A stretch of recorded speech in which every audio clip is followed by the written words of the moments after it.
See, everybody else brought notes. I didn't bring anything. I just told it was something real easy to do. So we're waiting for the movie. That's right. We're waiting for the movie to start, which is in 4.5 minutes. So hopefully I have staff there working tonight. So my name is Kevin Marshall. I'm the owner of the O'Brien Theatre here down. It's down the street. My history, actually, I was born in the Ottawa Valley in Mount St. Patrick. Lived in Renfrew most of my life. Worked television up in Pembroke for a number of years. Could see things were starting to wind down there. Started looking for other opportunities. I had also been working part-time as a projectionist manager in Renfrew at the O'Brien Theatre there. This theatre here came up. It was actually a derelict building when we bought it. My business partner at the time, Murray Adolph, who owns the theatre in Renfrew, he and I came down there and we decided that this was a project that we would actually take on together. We figured that the location, we want to be able to keep people in the Ottawa Valley. You know, people were always traveling, they're going to Ottawa. At that time, they were also going to Renfrew, so we actually cut his own throat a little bit by that. After a few years of operating, we realized that I really needed my own wings, so I bought him out entirely. So in 2003, I actually bought the theatre from him, so now I'm the sole owner there. We bought it, like I said, as a derelict building, and we started from scratch. We added the second screen. We wanted to keep the heritage details to the building, because that was a big thing for us, that we wanted to keep the heritage. The building was built in 1919.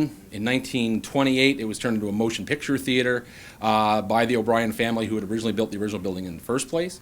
In 1928, the name was changed to O'Brien, and it was a motion picture theater, and it's been that ever since. So we wanted to keep that heritage, but over the years, the original corporation with the 4 theaters, they had split up. They had allowed that to go to new owner, in every place. They took the money out and didn't put any money back in.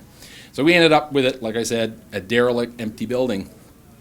Did the conversion, got it back up and running, and quite successfully. You know, we're really, really happy with the people that are coming out. Last year, the big challenge for me was in the industry. The industry was changing, and it was going from 35 millimeter film, which was available in 1928, up until now. Actually, it's exactly the same film. 1928 projector would play the film today. And everybody was converting to digital, and it was the thing that was being forced on us from above. We had no choice. So here was the choice for me, was have mortgages, I've got my own thing to deal with, all the original renovations that still aren't paid for. Do you spend the extra money, do you spend the extra capital and stay open, or do you just close the doors? And that's really where I stood this time 2 years ago. By going to the local banks and talking to them and trying to figure out what we could possibly do, basically the answer was there's nothing you can do. I was overextended. There's not enough equity in the building. I guess you'll have to close. So I actually ended up at the Northern Credit Union, and they were able to somehow finagle numbers and loan me a bigger percentage of what the building was actually worth. Most banks, any kind of small business, will only loan you 50% of what your assets are actually worth. Northern Credit loaned me 75%, which just pushed me over that limit. So I'm still at the limit, but at least I was able to do the conversion, put the digital in last year, and unfortunately, I was talking to the guys from the doing the insulation, and they're saying it's, for them, it's not a very sexy kind of a thing. It's like you spend $2,000 or $3,000 on insulation, or you spend $2,000 on a really nice front door. It's like, gee whiz, really? And the same thing for me. I spent $110,000 on new equipment, but for most people coming through the door, they're like, yeah, so.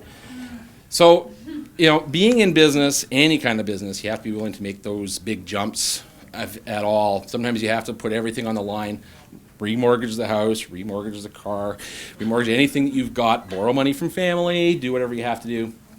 And sometimes it works out. In this particular case, it has done, and business is good.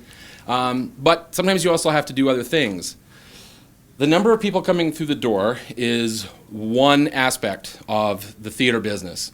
Of course, as most people know, it's a concession is what actually keeps the doors open, because the percentages that we actually pay for every dollar that comes in at the cash, most of it goes back out again, back to the distribution. So I don't actually keep much of that at all. So it means then the concession sales. We got to keep our prices low so that people buy more stuff. It's one of those kind of things. If I jack my prices up to Ottawa rates, then I wouldn't have to do the other part of my business, which now is the on-screen advertising. And the on-screen advertising, of course, is a program that runs then before the movie actually plays. It's the local advertisers. And what that does is it allows people to actually see their products on the big screen. Sitting there, you got nothing better to do anyway. You're sitting there looking at a dark screen. You might as well be looking at advertising.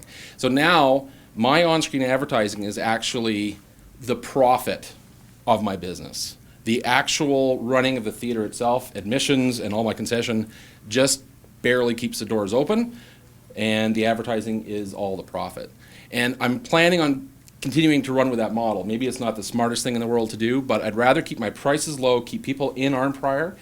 Everybody always talks about the 417 as being this big gateway to the Ottawa Valley. As far as I can see, it's a great big huge drain to Ottawa from here. And a lot of people from here, it's 25 minutes down the road. So we all have to try to keep people here and to invite people up the pipeline to try to get them to stay in the Arnprior and the rest of the Ottawa Valley, whether it be up in Barry's Bay or Renfrew or wherever else.